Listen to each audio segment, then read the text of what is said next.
Welcome to Le Weekend, your essential roundup of French news on culture, business, the economy, and current affairs. We bring you a convenient way to catch up on the stories from the past week in France, plus an additional focus feature blending reportage and cultural context.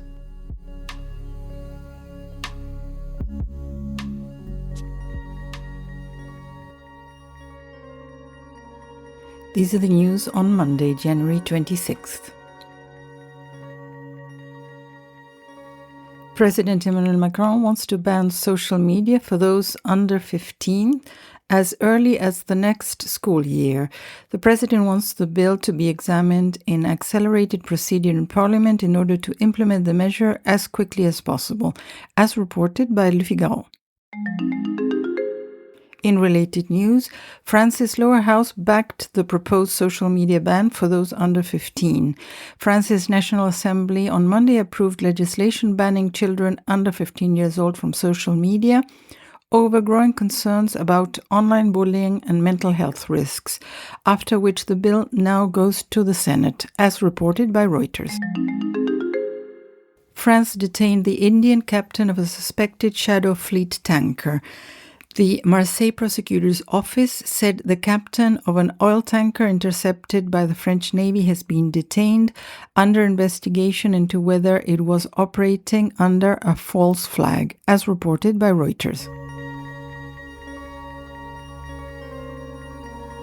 The headlines for Tuesday, January 27th. French cognac producers are set to pay to rip out their own vines as demand sinks.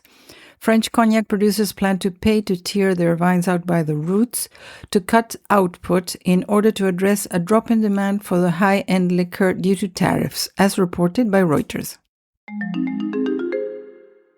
Ratings agency Moody's doubts the French deficit will be reduced to 5% of GDP by 2026. Moody's forecasts the deficit reaching 5.2 in 2026, mainly on concerns about a tense political situation, which is not conducive to reducing public spending, a move it believes would make France a more reliable borrower, as reported by Le Figaro. Former Senator Joël Guerriau was sentenced to 4 years in prison in the case of chemical submission. The Paris Criminal Court on Tuesday sentenced former Senator Joël Guerriau for heavily drugging a member of parliament, Sandrine Josso, in 2023. His lawyer announced his intention to appeal, as reported by France 24.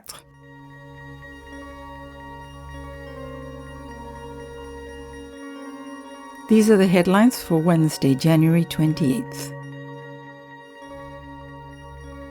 President Emmanuel Macron met with the prime ministers of Denmark and Greenland on Wednesday. The Élysée Palace announced that discussions revolved around security issues in the Arctic and the economic and social development of Greenland, which France and the European Union are ready to support, as reported by Le Figaro. A fire hit a luxury hotel in the upmarket ski resort of Courchevel in the French Alps. No injuries were reported, but scores were evacuated, as reported by Reuters. The bill on assisted dying was rejected by the Senate. By a vote of 181 to 122, the Senate rejected the end-of-life bill, removing some of its key provisions. The version adopted by the National Assembly last May will be debated in its second reading mid-February, as reported by France 24. A French company teamed up with a Malaysian miner on a rare earths project.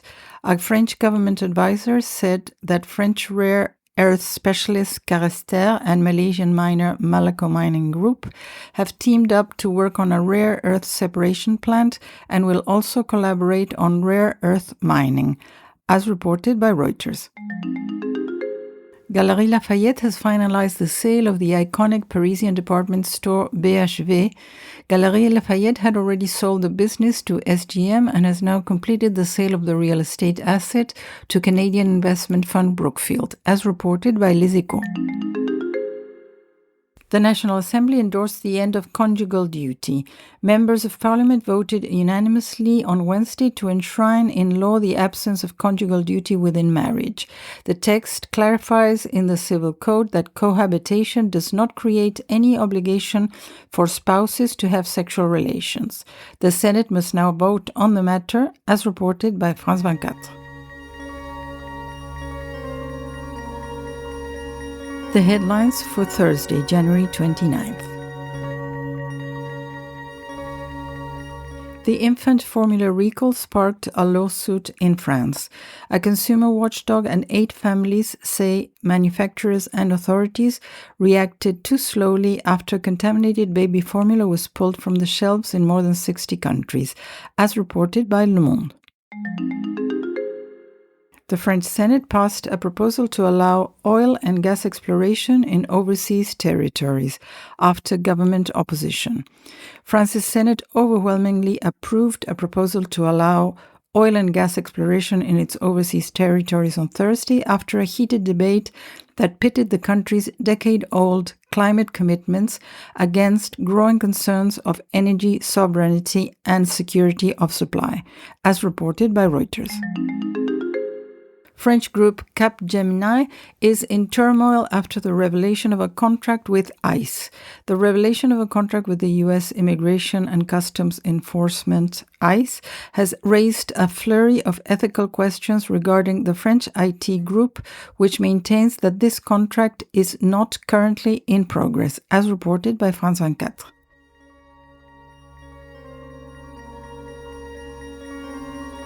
The headlines for Friday, January 30th.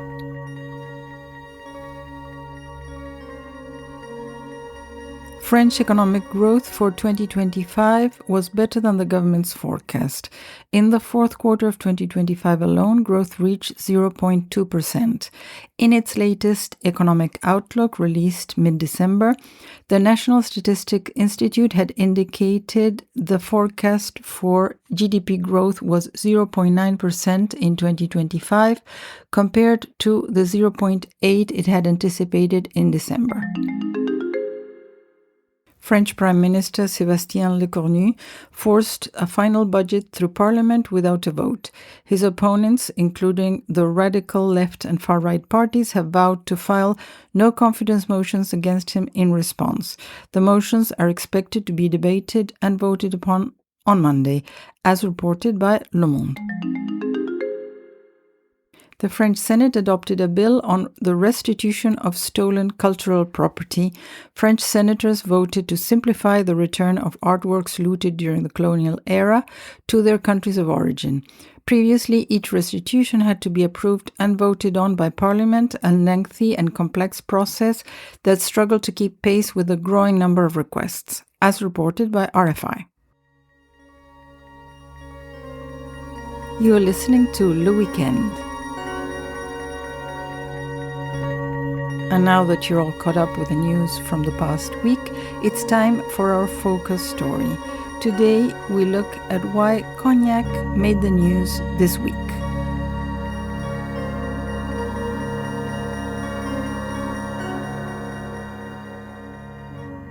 Imagine a vineyard that has been in the family for 5 generations. The vines are gnarled thick with history, reaching deep into the chalky soil of the Charente. Now imagine being paid thousands of euros to rip them out by the roots. This week, the world of luxury spirits was hit with a sobering reality. French cognac producers announced a desperate plan. They're financing a massive vine pull scheme, effectively paying to destroy their own means of production. The goal is to uproot roughly 3,500 hectares of vines to stop a tidal wave of oversupply from drowning the market. France's main association of cognac wine growers will pay its members 6,000 euros, approximately $7,100 per hectare of vineyard destroyed, on top of 4,000 euros already offered by the French Agriculture Ministry, according to the head of the UGVC Association on Tuesday. Why? Because the world has quite simply lost its thirst for one of the most prestigious drinks on the planet. From a 25% plunge in sales in China to the looming shadow of 200% tariff threats from the United States, the liquid gold of France is facing an existential crisis. To understand this news in context, we need to look at not as to why the vines are coming down, but also to look at what they represent. What is actually cognac? Why can't it be made anywhere else? And how did a virtually undrinkable wine become the ultimate status symbol?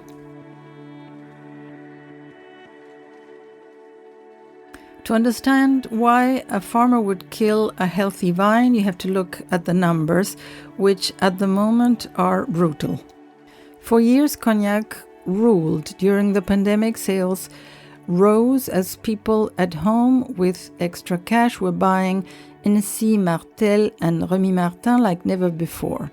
But in 2024 and 2025, cognac's star started to dim. The culprit was a combination of geopolitics and changing tastes.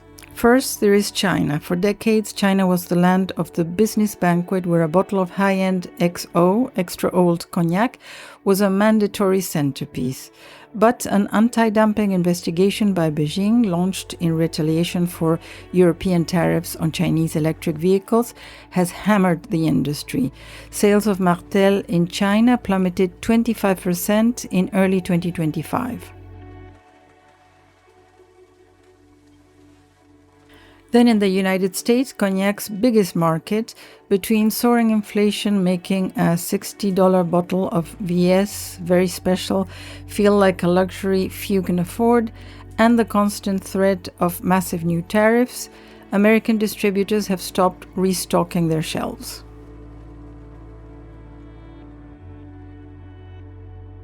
The resulting surplus means that warehouses of cognac are currently holding years' worth of inventory with nowhere to go. The irony is that while cognac does get better with age, the farmers who grow the grapes, the 4,000 independent families who supply the big houses, can't live on time. They have the bills to pay today, and to understand why they can't just pivot to making a different kind of brandy or moving their production to a cheaper region, we have to look at what makes cognac what it is. If you take a bottle of brandy from outside France and put it next to a bottle of cognac, they might look very similar.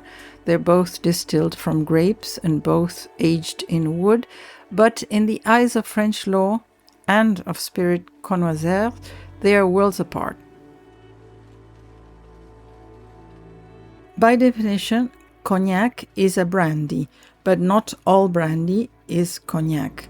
To earn that name on the label, the spirit must adhere to a set of very strict rules.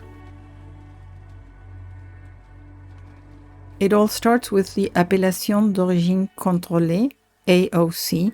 This is a legal protection that says cognac can only be produced in a very specific corner of southwest France, centered around the town of Cognac in the Charente and Charente-Maritime departments.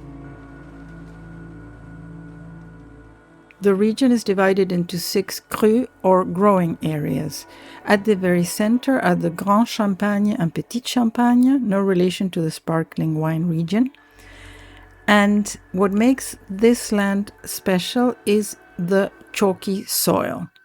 This soil forces the vine roots to dig deep, sometimes dozens of meters, to find water and nutrients. This struggle, paradoxically, produces a grape that is high in acid and very low in sugar.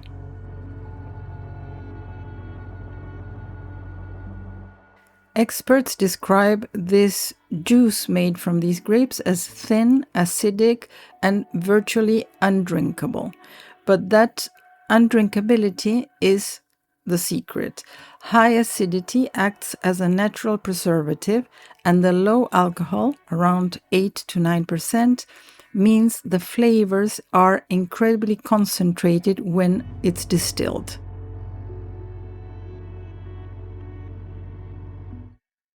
While there are few varieties allowed, 98% of cognac is made from a single grape.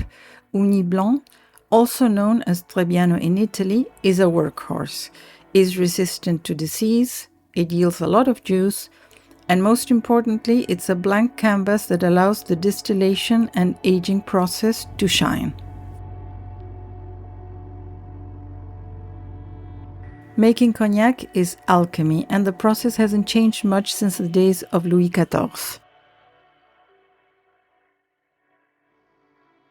Every drop must be distilled twice in a very specific type of copper pot still called an alambic charrenté. In the first heating, the wine is boiled and the vapors are captured to create a cloudy liquid called the bruit, which is about 30% alcohol. The second heating, la bonne chauffe, is where the magic happens. The distiller must cut the liquid. They discard the heads, the first bit, which is too harsh, and the tails, the end, which is too oily, and they only keep the heart, a crystal clear, fiery liquid at about 70% alcohol, known as eau de vie, or water of life.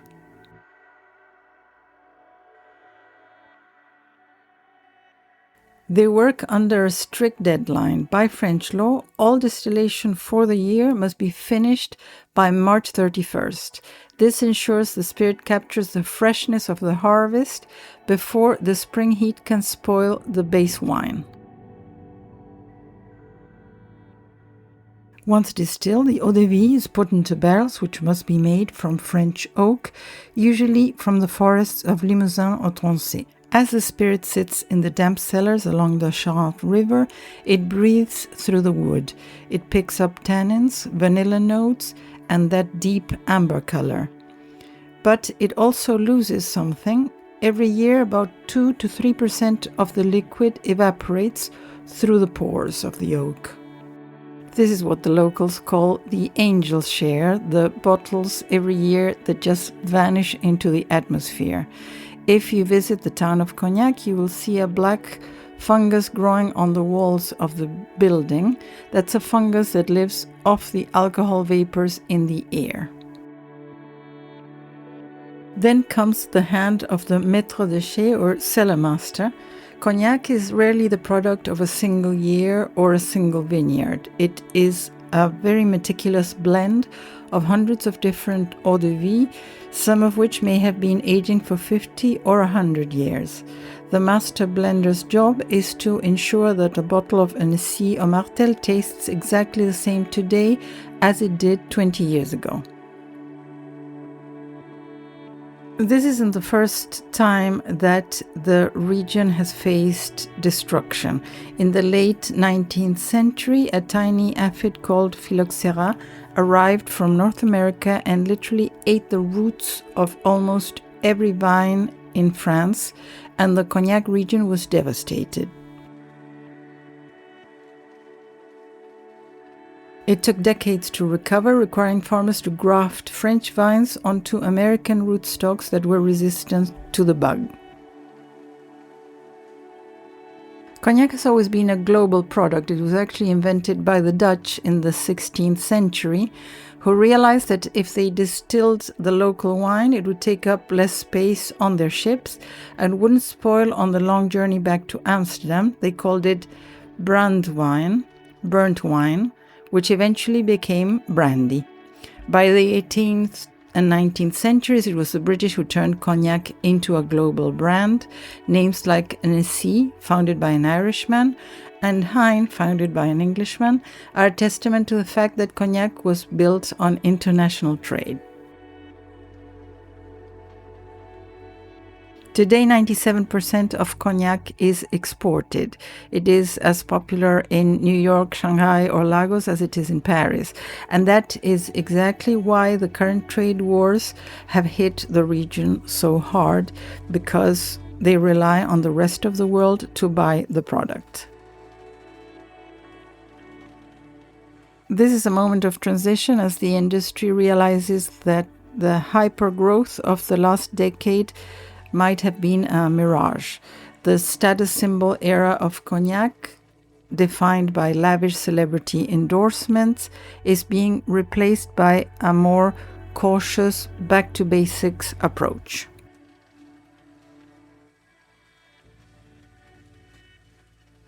Some producers are betting on mixology and the rise of cocktails, while others are leaning into transparency and craft, moving away from the big corporate brands to highlight single estate, family-run labels.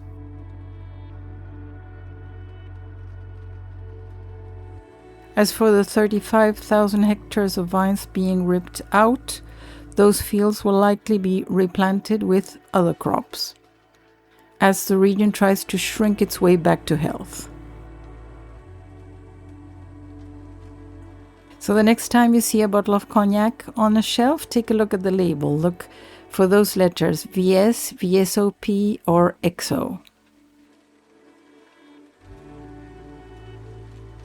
Those letters mean centuries of history, a unique chalky soil, a double distillation process that hasn't changed in 400 years, and a share given to the angels.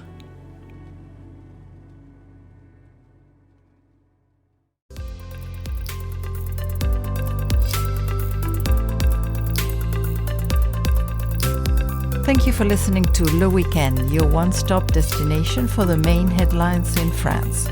Catch our weekly roundup every weekend wherever you get your podcasts.